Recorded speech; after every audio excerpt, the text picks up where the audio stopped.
Hey everyone, and welcome. Let's talk about our cats. We all think we're showering them with love, right? But what if I told you that a lot of what we do just gets lost in translation? Today we're going to decode that secret language, the fascinating world of cat affection. All right, let's just rip the Band-Aid off with a question that might sting a bit. Are you loving your cat? Wrong. I know, it's a bold question, but it gets right to the heart of this huge misunderstanding we have with our feline friends. We just assume that our way of showing love is, universal. And check this out. This quote really just nails it. The way you're trying to love your cat might be the very reason they sometimes walk away. Wow. Think about that. All our best intentions, the cuddles, the nonstop petting, it could be the very thing pushing them away. Now, the point here isn't to love them less, obviously. It's about learning to finally speak their language. So that brings us to our first big idea. A cat's main language, it's not about big, showy gestures or constant physical contact. Nope, it's quiet, it's subtle, and it's built on one single powerful foundation: trust. Getting this is literally the first step to building a real, deep connection. Okay, so let's kick things off with a word you might not have heard before: bunting. You know when your cat gently bumps their head against you? That's bunting. And it's so much more than a cute little nudge. They're actually using scent glands on their head to mark you, to say you are family, you are safe. This isn't just a hello, it's like the highest honor a cat can give, reserved only for the ones they absolutely trust. And here's how you can speak back in their language. This is awesome. The slow blink. It's basically a cat's version of a kiss. So next time your cat is just chilling, looking at you all relaxed, try this. Meet their gaze, and then slowly close and open your eyes. Seriously, studies show this tiny action can release oxytocin, that's the bonding hormone, in both of you. It's this beautiful, quiet way of saying, hey, I see you, and you're safe with me. And this right here, this really lays out the big difference. Human affection, it's active, right? We want to pet, we want to cuddle, we want to be in their face. Feline affection is the complete opposite. It's passive. It's all about respecting space.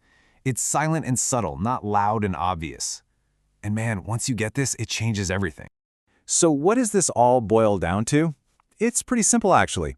For a cat, love isn't about grand, spontaneous gestures. It's about routine, predictability. These guys are creatures of habit. A stable routine, knowing when they'll eat, when they'll play, that tells them their world is safe. And that feeling of security? For a cat, that is love. It's one of the most profound ways you can show you care. Which, leads us perfectly into our next topic: building their perfect world. I mean, if security equals love, then setting up their environment to meet all their little instincts, well, that's a massive act of affection. And it goes way beyond just a food bowl and a comfy bed. So let's get a little nerdy for a second and talk about something we've all seen: the classic cat in a sunbeam. Ever wonder why they do that? Well, their natural body temp is actually higher than ours, so seeking out warmth helps them save a ton of energy. That little patch of sun isn't just cozy, it's basically cat therapy. It relaxes their muscles, it boosts their mood, it's the good stuff. Okay, get ready for this number, because it is absolutely mind-blowing. 200 million. That's how many odor sensors a cat has in its nose. That's nearly 40 times more than us. They basically see the world through scent, so a bored cat is often a scent-starved cat. Bringing in new, safe smells, like a little catnip or even just an old t-shirt of yours, is huge for their mental stimulation. It's like handing them a brand new, fascinating book to read. And here are some super simple, practical things you can do to create that calm, happy vibe. Talk to them in a soft, kind of high-pitched voice. It actually mimics the sounds their mothers made. Give them some cat TV, a safe window where they can watch the world go by. And scratching posts. Please get them a good scratching post. It's not bad behavior, you guys. It's like emotional hygiene for them. It's how they stretch, de-stress, and make a place feel like their own. But here's the thing. Cats don't just want peace and quiet. They need a little passion, a little excitement. Because behind those sleepy, half-closed eyes is a tiny, ancient hunter just waiting to be unleashed. And that's what we're diving into next. Awakening that inner hunter through the power of play. Listen, this is so important. Playtime is not a treat. It's not some fun little extra you do when you have time. It is essential. It's like biological therapy for them.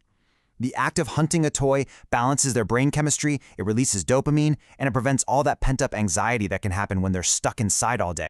And for play to be really satisfying, it has to follow this specific sequence. It's not just about chasing a laser pointer around. First, you let them stalk, let them watch, let them plan. Then, the chase. Make the toy act like fleeing prey.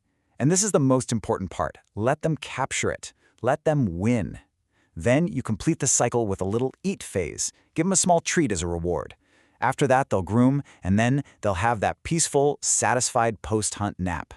Completing this whole cycle builds their confidence like nothing else. And you can take all that confidence you just built and amplify it with their environment. Here's a simple rule for the cat world. Height equals security.